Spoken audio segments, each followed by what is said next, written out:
సరే పెళ్ళికి వచ్చినా రాకున్నా కానీ ఒక అధ్యక్ష చాలా బాధాకరంగా ఉన్నది, చాలా ఇబ్బందికరంగా ఉన్నది. మా ఇన్ఛార్జ్ మంత్రి వల్లనే నాకు.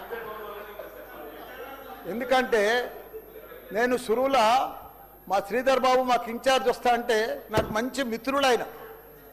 నాకు అప్పుడు ఆయన మంత్రి ఉన్నప్పుడు 2009లో నా కాలేజీలకు హెల్ప్ కూడా చేసిండు ఆయన. కానీ అట్లా వచ్చినందుకు ఇప్పుడు మళ్ళీ మాకు ఇన్ఛార్జ్ మంత్రి అయినందుకు చాలా హ్యాపీగా ఫీల్ అయినా. కాకపోతే ఇప్పుడు ఎంత బాధపడుతున్నా అంటే అంత బాధపడుతున్నా, భరించలేను ఆ బాధను. నా గుండె ఇట్లా బాధతోటి భరించలేకపోతున్నా. ఎందుకంటే జవహర్ నగర్ అనే ప్రాంతము నా గుండెకాయ. అలా ప్రజలకు చెప్పిన, అందరికి చెప్పిన, దాన్ని అంతా కూడా జిహెచ్ఎంసి మొత్తం చెత్త అంతా తెచ్చి కొన్ని ఏళ్ళ సందే అడ్డే వేస్తున్నారు. పర్లే వేస్తున్నారు, అది కాంగ్రెస్ టైంలో సందే వేస్తున్నారు, ఇప్పటిదాకా కూడా వేస్తూనే ఉన్నారు. కంటిన్యూ కాంట్రాక్ట్ ఉంది వేస్తున్నారు. మీ దాంట్లోనే కంటిన్యూషన్ అని చెప్తున్నా. నా జర ఓపిక పడతా, నీకు దండం పెడతా. ఎందుకంటే ఆ చెత్త వేసినప్పుడు నేను మంత్రి ఉన్నప్పుడు మా కేటీఆర్ గారు 500 కోట్లు ఇచ్చిండు. చెత్తతోటి కరెంటు తయారు చేసే ఉత్పత్తి ప్లాంట్ ఆడ తయారు చేసినాం. దాన్ని అది కాకుండా 144 కోట్లతోటి క్యాపింగ్ పెట్టిన, మొత్తం మట్టి పోసి గడ్డి పెట్టి అది గుట్ట లెక్క తయారు చేసినాం.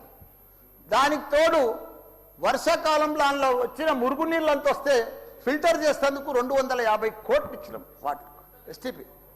అంత బాగా చేస్తే అందంగా వాసన రాకుండా చేసినాం నా మంత్రి ఉన్నప్పుడు మా కేటీఆర్ సార్. అటువంటిది ఇప్పుడు 2 సంవత్సరాలు 4 నెలల సంది భరించలేము. కొత్త గుట్ట చెత్తకుండి తయారు చేసారు, కొత్తది ఒకటి. అది రోగాన బారి పడుతున్నారు. వాటర్ల పొల్యూషను, గాలిల పొల్యూషను, భూమిల పొల్యూషను, మురికి నీరు ఉండలేక 2 లక్షలన్నర ప్రజలు ఉంటున్నాడు. దయచేసి అన్నా శ్రీధర్ అన్న, నువ్వంటే నాకు చాలా అభిమానం, నన్ను పగబట్టకన్నా. ఎందుకంటే నా నియోజకవర్గం బంగారం అసుంటి, దేశంలోనే నంబర్ 1 అసుంటి మేడ్చల్ నియోజకవర్గం. దాన్ని తుకుడలు అచలం కుతలం చేసేది దాన్ని. ఇప్పుడు దాన్ని 61 గ్రామాలు ఉండే, 3 మున్సిపాలిటీ కార్పొరేషన్లు ఉండే, 7 మున్సిపాలిటీ ఉండే. దాన్ని తీసుకుపోయి మొత్తం జిహెచ్ఎంసీ చేసారు. ఇప్పుడు 16 వార్డులు చేసారు దాన్ని. ఒక మోరీలు లేవు, రోడ్లు లేవు, డ్రైనేజీలు లేవు, కరెంట్ స్తంభాలు లేవు, ఏమీ లేదు. ఇంకా మారుమూలు గ్రామాలే ఉన్నాయి, పెంకిటిల్లే ఉన్నాయి. దాన్ని తీసుకుపోయి జిహెచ్ఎంసీలో కలిపారు. హైదరాబాద్ మస్తు డెవలప్ అయింది.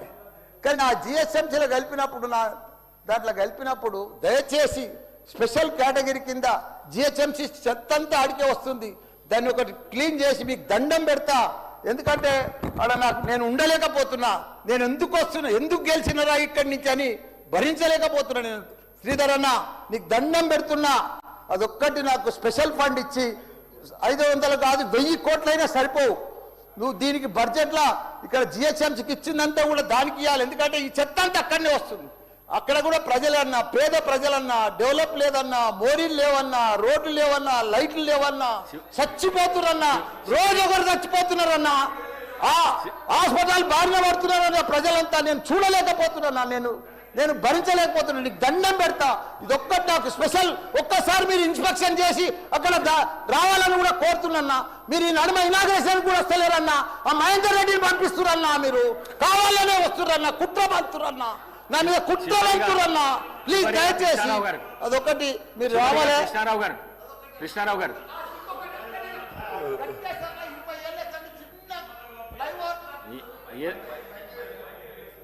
మైక్ లేకుండా సరే అన్న చెప్పేస్తా. చిన్న ఒకటే నిమిషం. చిన్న ఫ్లైఓవర్ 20 ఏళ్ళ సంది కడుతుండ్రు. డబ్బులు లేకపోతే కూడా నేను 2 కోట్లు బదులు ఇప్పించి ఆయన 90% కంప్లీట్ చేసిన. ఆయనకు 4 కోట్లు రావాలి. 3 చచ్చిపోయారు ఈడికి. ఆ ఫ్లైఓవర్ బంద్ ఉన్నది గట్కేసర్లా. దయచేసి ఆ 4 కోట్లు రిలీజ్ చేపి అన్న, నీకు దండం పెడతా. ఆ గట్కేసర్లా ప్లీజ్ అన్న. నీకు లెటర్ కూడా ఇచ్చినా, నీకు మొత్తం ఐడియా ఉంది దానికోసం. థ్యాంక్ యూ అన్న, థ్యాంక్ యూ అన్న. చివరిగా కృష్ణారావు గారు ధన్యవాదాలు.